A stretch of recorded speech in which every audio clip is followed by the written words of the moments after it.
10h, 11h, le grand rendez-vous européen avec Le Monde et iTélé. Christophe Ayad, Michael Darmon, Jean-Pierre Elkabbach.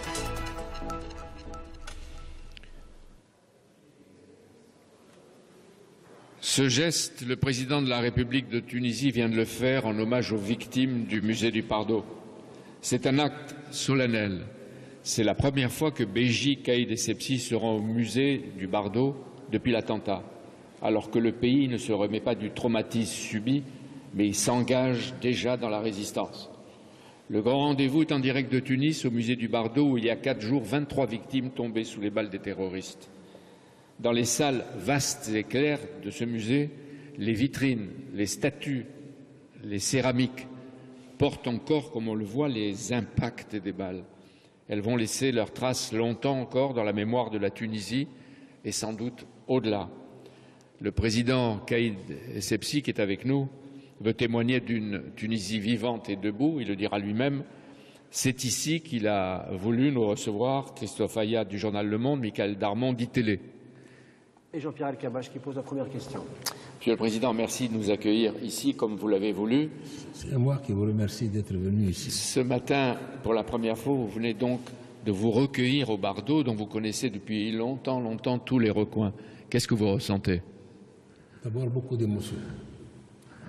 Parce que je venais ici quand j'étais gosse. Et notre instituteur nous apprenait l'histoire de la Tunisie. Une histoire formidable. C'est l'histoire de l'humanité, disait. Mais aujourd'hui, j'ai beaucoup plus d'émotions parce que je suis venu après un drame. Un drame pour les Tunisiens, mais je pense aussi pour tous les hommes. Pourquoi? Parce que des femmes, des hommes sont venus pour admirer cette richesse de l'humanité et en réalité, ils sont tombés sur des fanatiques qui ont supprimé leur vie. Ça, ce n'est pas des choses qu'on peut oublier, et je vous assure que toute la Tunisie est traumatisée. Monsieur le Président, c'est un attentat qui a eu lieu ici, qui a visé les touristes, donc ça touche à la fois l'économie, la culture, mais ça va plus loin encore. C'est le modèle de la Tunisie qui a été atteint? Oui, monsieur, le modèle de la Tunisie, qui est le contre-modèle de ces gens-là. Croyez-moi, nous pensons que la souveraineté est l'affaire du peuple tunisien. Et que le peuple tunisien, par des élections libres, choisit ses représentants pour l'exercer à sa place. Est-ce que ça remet en cause ce que vous avez déjà fait, les élections, le système démocratique? Pas du tout, pas du tout. Tant que nous serons là, nous serons debout. Et nous allons défendre notre modèle de société et les acquis que nous avons réalisés pendant longtemps.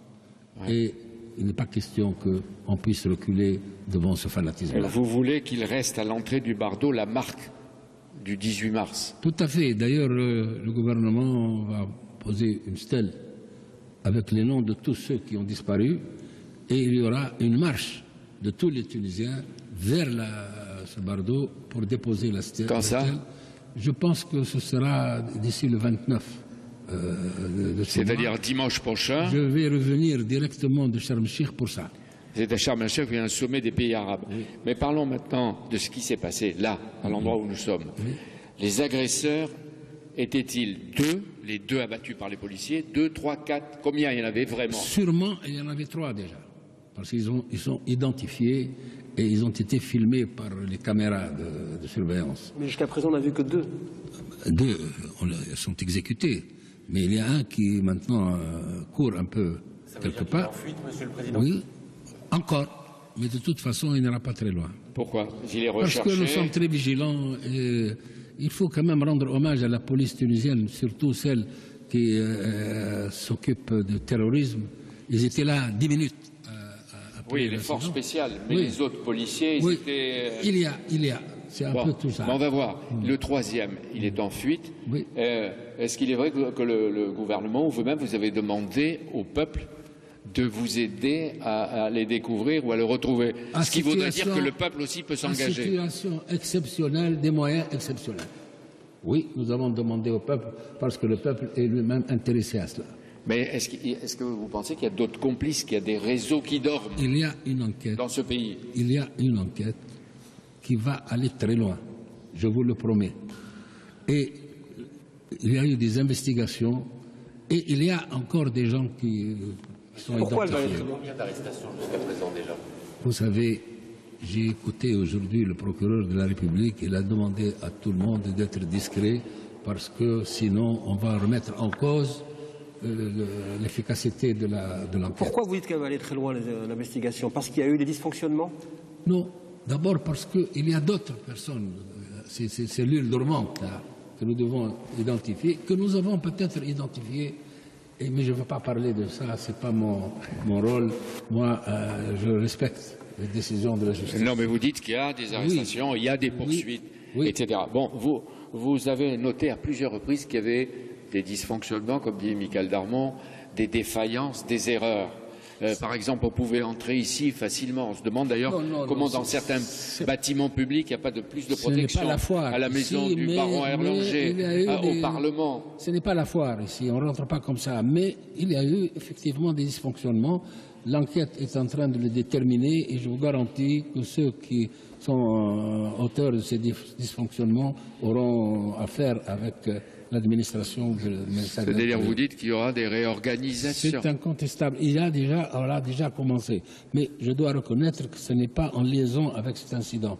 On a déjà commencé depuis une dizaine de jours. Donc vous dites qu'il y aura des conséquences à toutes les erreurs, les négligences et parfois l'incompétence. Tout à fait. Nous faisons tout en pleine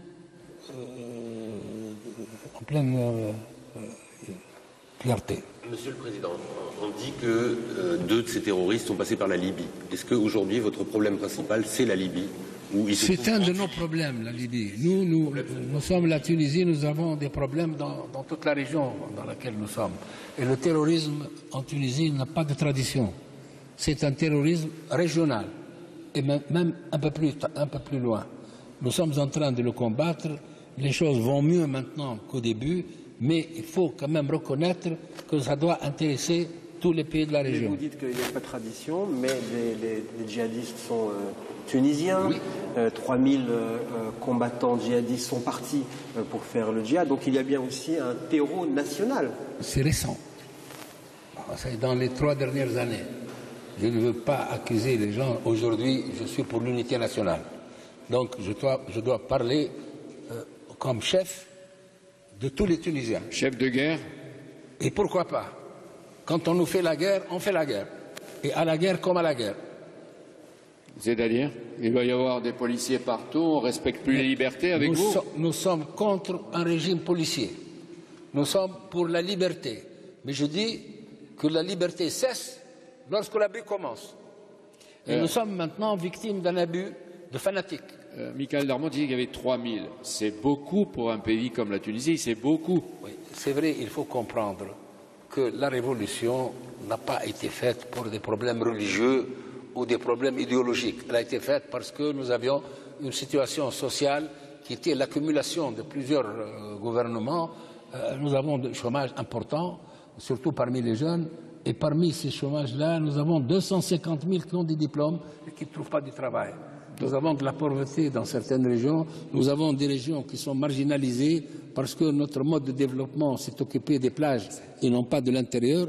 Ça, nous devons y remédier. Absolument, c'est important. D'ailleurs, on y reviendra. Concernant aussi ceux qui font le djihad en Tunisie, vos services de renseignement recensent environ 500 djihadistes qui sont revenus. Oui. Est-ce que ça vous inquiète? Est-ce que vous pensez qu'il faut... ça ne nous inquiète pas, mais ça nous préoccupe. C'est vrai que ces gens-là qui sont revenus de Syrie, d'ailleurs, ne sont pas des enfants de cœur. Alors, quel est le choix? Ou on les met en prison, ou on les tue, ou on les surveille. Et quand on surveille, il y a toujours des défaillances, évidemment. Et nous sommes des êtres humains comme tout le monde. Les lois vont être durcies, notamment sur la loi antiterroriste qui est en train d'être discutée en ce moment. La loi antiterroriste est déjà préparée depuis une année. Oui, mais il faut la voter maintenant et l'appliquer. Et je crois que le Parlement va la voter rapidement. Mais pas uniquement cela. Nous devons voter une loi pour protéger les agents de sécurité qui sont en premier rang et qui payent une dette de sang très importante. Alors, on disait qu'il y avait 500 qui sont là, qui sont revenus. Vous voulez qu'ils reviennent dans l'ensemble, ceux qui sont partis, et quand ils sont là, vous les surveillez? C'est ce qu'il faut. C'est ce que normalement. Mais vous ne l'avez pas fait assez. Est-ce que vous les identifiez? Parce qu'après, ils peuvent agir ici ils peuvent agir dans la région et ils peuvent agir de l'autre côté de la Méditerranée. Mais bien entendu, il faut que tout le monde comprenne que le terrorisme n'est pas uniquement une affaire tunisienne. Tout le monde est concerné maintenant. Il n'y a pas aucun pays, les Français en premier lieu et les Italiens aussi. Ça se propage sur l'ensemble du Maghreb. Comment? Il y a une volonté de propager. Mais d'abord, ça nous vient Maghreb, de certaines régions du Maghreb aussi. Donc, chaque fois que nous avons une équipe que nous débusquons, qu'est-ce qu'il y a? Il y a un chef algérien, il y a 2 qui viennent de Libye, il y a 1 qui vient du Niger, et il y a bien évidemment 2 ou 3 qui sont des Tunisiens. Alors, vous avez dit à Christophe Ayad tout à l'heure, la Libye, qui est un lieu de tous les trafics, de drogue, d'armes, etc. Est-ce que vous demandez ici, par exemple, à Ban Ki-moon, le secrétaire général des Nations Unies, une résolution pour qu'il y ait une coalition qui aille frapper militairement certaines zones de la Libye? Nous ne nous inscrivons pas dans la politique des autres puissances. Nous sommes tout à fait les voisins directs de la Libye. Et de tout temps, la Libye était notre voisin et nous avions des relations exceptionnelles. Et pendant la révolution, c'est peut-être la Tunisie qui a aidé à ce que cette révolution réussisse. Vous avez combien de réfugiés libyens ici? Allez les compter, mais c'est beaucoup. Vous savez que le peuple tunisien, c'est 11 millions. Mais on a plus de 10% de notre population et c'est beaucoup. Alors, comment on règle le problème de la Libye? On intervient, on n'intervient pas, on dialogue, qu'est-ce qu'on fait? Et avec qui on dialogue? La Libye, le grand problème, c'est qu'il n'y a plus d'État. Il y a des groupuscules qui sont armés, qui sont les uns contre les autres, et Kadhafi a laissé évidemment une réserve d'armes, peut-être qui peuvent armer 4 ou 5 armées dans le monde. Donc c'est ça le grand problème. Et il y a une division maintenant de la Libye entre 2 gouvernements. Il y a un gouvernement qui est reconnu par la communauté internationale, entre guillemets, parce qu'un gouvernement qui n'a pas d'autorité sur son pays est un gouvernement théorique. Et il y a aussi un autre gouvernement qu'on ne reconnaît pas. Bon, et le gouvernement qui n'est pas reconnu, c'est celui qui est à nos frontières et qui surveille nos moyens de communication. Alors, quand on vous entend, on a l'impression que la Tunisie est un pays cerné. Vous dites qu'il y a le danger à l'intérieur, il y a là, ça se propage sur le Maghreb, il y a votre voisin libyen. Est-ce que vous n'êtes pas un pays cerné aujourd'hui par le danger terroriste? On est un pays menacé, mais croyez-moi, les Tunisiens savent se défendre. J'ai dit l'autre jour, le Tunisien, c'est comme le roseau de l'Oued, qui n'est pas le roseau de la fable jaune. Le roseau de l'Oued, il est vert parce qu'il est toujours dans l'eau. Et lorsqu'il y a la tempête, il se couche, mais dès que la tempête cesse, il se réveille. Et nous sommes toujours debout, même si nous avons reçu toutes ces infamies. Et si les Tunisiens ne se réveillent pas, s'ils oublient qu'ils sont aussi le roseau? Je suis là pour les réveiller. Si personne ne les aide, ne vous aide, la Tunisie, elle peut durer des années telle qu'elle est? Ça dépend de l'intérêt de ceux qui nous entourent. Si leur intérêt, c'est de combattre le terrorisme pour se prévenir et se prémunir dans le terrorisme chez eux, ils seront les bienvenus. Mais les Tunisiens ne demandent rien. Nous ne sommes pas des mendiants. Nous avons les moyens, nous essayons de les mettre. Nous allons remettre la Tunisie au travail, parce que c'est vrai que nous ne travaillons pas beaucoup ces derniers temps. Et si nos amis qui nous ont quand même fait le plaisir de nous assurer de leur solidarité, tous, y compris en premier lieu M. François Hollande, et M. Obama et tous les rois, etc., s'ils veulent nous aider, oui, avec plaisir. On va le voir, mais et on va marquer une pause. La Tunisie, elle construisait et elle construit une démocratie exemplaire dans le monde arabe. Elle fait des jaloux. Vous dites que quel que soit ce qui se passe avec les ennemis de la liberté, vous continuez à vouloir appliquer ce que vous avez dit à Michael et Christophe, oui, démocratie. Nous sommes au milieu du gué. On ne change pas de cheval au milieu du gué. Il faut continuer, et nous pouvons continuer pour justement asseoir une démocratie définitive lorsque nous aurons suffisamment d'investissement pour que la partie économique de la Tunisie soit réveillée. On y vient avec vous dans un instant après une première pause, voilà. Monsieur le Président. 10h, 11h, le grand rendez-vous européen avec Le Monde et iTélé. Christophe Ayad, Michael Darmon, Jean-Pierre Elkabbach.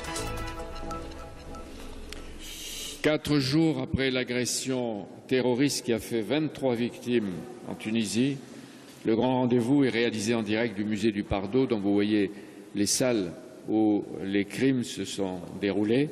Et nous sommes ici, à votre demande, Président Essebsi, vous qui faites partie du fait du bardo, le symbole du grand passé de la Tunisie et de l'esprit de résistance. Question de Michael Darmon. Oui. Est-ce que l'État, il y a la volonté politique que vous avez posée, est-ce que l'État est assez fort aujourd'hui pour faire passer les réformes et pour effectivement faire changer la Tunisie? L'État est toujours assez fort quand il est agressé. Nous savons répliquer à l'agression. Indépendamment de l'agression, est-ce que le gouvernement aujourd'hui a une autorité pour, par exemple, poser les réformes que vous avez évoquées? C'est vrai. D'abord, il faut savoir que nous avons fait des élections libres. Pour la première fois, nous avons un président qui est élu au suffrage universel, nous avons un parlement qui est élu au suffrage universel et nous avons un gouvernement qui a l'appui très large du Parlement. Pour la première fois, c'est un gouvernement de coalition, bien entendu, nous avons 4 partis, c'est la première fois. Oui, mais ça c'est la première étape, l'étape politique. Oui. Vous avez battu la dictature, vous avez vécu 3 ans, vous avez fait une constitution, vous avez été vous-même élu au suffrage universel. La deuxième étape, qu'est-ce que vous y mettez? Mais nous avons un gouvernement qui va faire des réformes pour rattraper tout le temps perdu, surtout pendant ces dernières années. Et nous avons justement à lutter contre le terrorisme. Il faut quand même que le problème sécuritaire soit réglé définitivement. Et nous avons aussi une situation économique assez obérée et nous devons y faire face. Ce sont les grands rendez-vous de l'avenir. D'abord, pour la sécurité, les mosquées vont être un peu plus surveillées, les imams aussi, les lieux seront plus protégés. Je ne sais pas si les touristes peuvent venir tout de suite. Peut-être que, parce qu'il n'y a pas que le tourisme, il y a l'industrie, il y a l'agroalimentaire.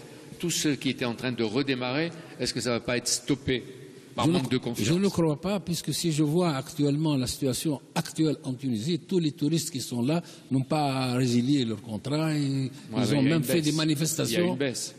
Une baisse avant, mais pour le moment, tous ceux qui sont là sont restés et tous ceux qui peuvent venir, nous les invitons à venir, nous assurerons leur sécurité. L'autre jour, il y avait Jean d'Ormesson sur Public Sénat, hier Hidalgo, un certain nombre de ministres français qui disent allez en Tunisie. Eh ben, c'est des gens avisés, et c'est des gens avisés qui soutiennent la Tunisie, mais aussi qui soutiennent la Tunisie de l'ouverture, de la culture et aussi la Tunisie de l'avenir. Monsieur le Président, vous avez aussi évoqué un mal tunisien, c'est-à-dire l'économie, le social, le travail. Vous dites qu'on ne travaille pas assez. Qu'est-ce que vous pouvez faire pour changer cela? Il y a une certaine période où effectivement il y a eu des défaillances dans les choses. Et il y a eu pas mal de cessations de travail inappropriées. C'est pour ça que nous avons les ressources financières les plus importantes de la Tunisie qui étaient presque orphelines, parce qu'ils ont travaillé à 50% de la production de phosphate, par exemple, alors que nous avons besoin de cela. Ça, c'est vrai. Mais nous allons y mettre fin. Quand vous dites le travail, on a l'impression qu'il y en a qui ne travaillaient pas. Mais bien entendu. D'abord, il y a des chômeurs. Ça évidemment. Et vous l'avez dit, des chômeurs souvent diplômés, des jeunes. Oui. Mais il y en a d'autres qui travaillent moins, parce qu'il y a un déficit d'État. Ça, c'est vrai. Mais nous allons remettre, notre premier objectif, c'est de remettre en place l'État de droit. Si on vous comprend bien, Président Essebsi, chaque défenseur aujourd'hui du statu quo ou du conservatisme dans ce pays, peut-être aussi dans d'autres, est de fait un complice des terroristes. Tout à fait. Tout à fait. La Tunisie a besoin de tous ses enfants pour qu'elle se relève de cette situation transitoire, je l'espère, et pour qu'elle revienne comme la Tunisie que nous voulons, une Tunisie du XXIe siècle, avec les jeunes qui seront des jeunes mieux éduqués, au niveau de leurs camarades des autres pays, et cet État du XXIe siècle ne va pas rester statique. Il doit faire tous les efforts pour rattraper les pays développés. Est-ce qu'il n'y a pas justement une réforme de l'éducation à faire? Mais principalement. Alors lesquelles? La grande chose de la Tunisie, c'est qu'au début de l'indépendance, nous avons généralisé l'enseignement. Et qu'aujourd'hui, il n'y a pas un jeune qui vient à l'âge de l'école qui ne trouve pas une place gratuite. Mais l'enseignement, c'est l'enseignement d'il y a 60 ans. Maintenant, nous avons besoin d'un enseignement pour le XXIe siècle, et c'est pour ça que nous avons envoyé maintenant en Amérique 400 de nos étudiants pour étudier avec des bourses américaines. Envoyez-les en France. Il y a des bourses en France. Alors les bourses. Vous savez devant vous un produit de la culture française. Hein. Moi, j'étais étudiant à Paris depuis 1949, 50, 51 et 52. Mais vos jeunes, vous les envoyez maintenant aux USA. Nous les envoyons là où on les accepte et on ne leur fait pas un procès d'intention. parce qu'ils sont ceci ou sont cela, et qui ne font pas, qui ne bataillent pas avec une opinion publique, des fois qui n'est pas tout à fait. Regardez, là, vous visez la France, là? Je vise personne. Ah bah Je si, vise- vous parlez de la France, là. je parle de l'Europe en général, de l'immigration, des gens qui sont, au fond, pas très bien traités, il faut le dire. Et lorsque nous voyons les statistiques, parmi les gens qui ne réussissent pas, la grande majorité viennent de ces... Vous trouvez que l'intolérance monte en France aussi? Écoutez, j'écoute la radio, j'écoute la télévision, j'écoute les journalistes, je lis les journaux. On ne peut pas dire que le problème de la tolérance est un problème numéro un. Mais il n'y a jamais de tolérance zéro, nulle part. Hein. Ouais. Vous avez dit à Christophe Ayad un changement du système éducatif. On a supprimé dans tous les pays du Maghreb, les pays arabes, l'enseignement de la philosophie. Et on enseigne la littérature. Pas en Tunisie. L'histoire du monde arabe, etc. Vous l'avez dit, il faut changer. Elle est bonne, l'histoire du monde arabe. Oui, oui, oui. Mais elle ne doit pas être exclusive. Si on vit comme d'une manière exclusive dans un huis clos, Oui, ça, on c'est s'étouffe. vrai. En tout cas, ce n'est pas en Tunisie. La Tunisie, c'est un pays d'ouverture. Et la Tunisie, tant que je suis là, il regardera l'avenir beaucoup plus que le passé. Monsieur le Président, il y a eu des gestes forts qui ont marqué aussi l'entrée de la Tunisie dans le monde moderne par le président Bourguiba. Il avait bu un verre d'eau en plein ramadan, il avait Ça, dévoilé j'y étais. une jeune étiez à femme. côté Vous de y lui. étiez, vous savez que c'était des gestes qui ont fortement Et marqué. il avait dévoilé des femmes en public.